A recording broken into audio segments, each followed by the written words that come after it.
How to fix Paint cannot read this file. This is not a valid bitmap file. 1. Basic tips. Exit or disable any unused background apps. Ensure you are using the right or supported file format. Make sure that the image is not corrupted. Scan your system for malware and viruses by using the recommended Avast Internet Security in this video guide. 2.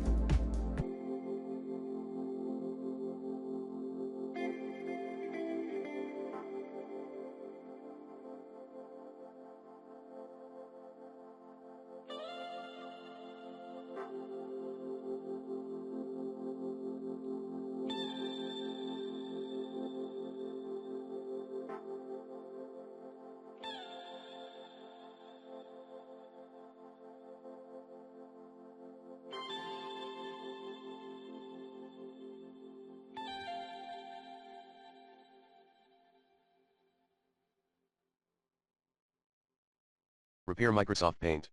3.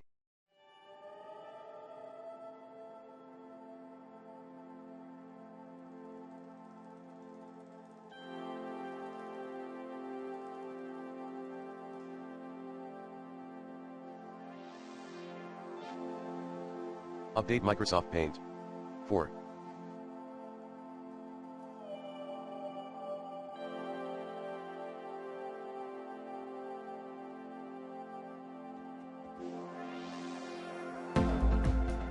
Use an alternative image editor.